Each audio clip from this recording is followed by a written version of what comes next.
आपने उत्तराखंड रामनगर में मौजूद ये झूले वाला पुल तो जरूर देखा होगा, पर क्या आप जानते हैं कि ये झूले वाला पुल उड़द की दाल और चूने से बना हुआ है और ये पुल किसी भी पिलर पर टिका हुआ नहीं है। ये जब इस पर चलते हैं तो ये पूरा झूलता है। तो चलिए जानते हैं इसके पीछे की कहानी। उत्तराखंड रामनगर के ढिकुली गाँव में कोसी नदी के ऊपर बना ये झूला पुल वाकई में एक इंजीनियरिंग मार्वल और बहुत ही खूबसूरत जगह है।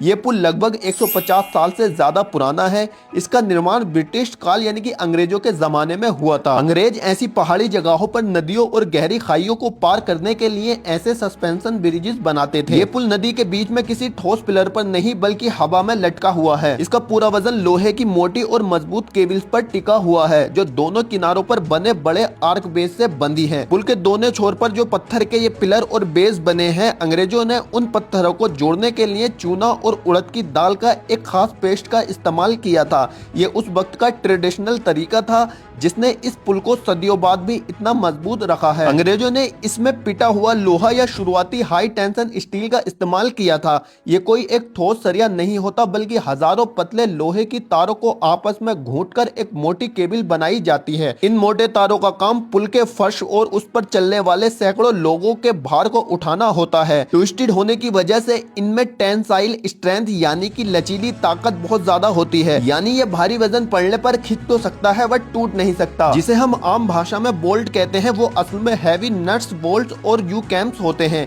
इनका रोल इस पूरे पुल की जान है। जब आप इस पुल पर चलते हैं तो एक अलग ही झूलने वाली फीलिंग आती है। इसके हिलने के दो मेन साइंटिफिक रीजन है, सस्पेंशन डिजाइन और फ्लेक्सिबिलिटी की जरूरत। जैसे कि ये सिर्फ तारों पर है तो इंजीनियर इसको जानबूझकर थोड़ा फ्लेक्सिबल बनाते हैं। अगर ये बिल्कुल सख्त होगा तो तेज हवा के दबाव या लोगों के चलने के झटके से इसके टूटने का खतरा बढ़ जाएगा। इसका हिलना इसकी कमजोरी नहीं बल्कि हवा और वजन के प्रेशर झेलने की ताकत है।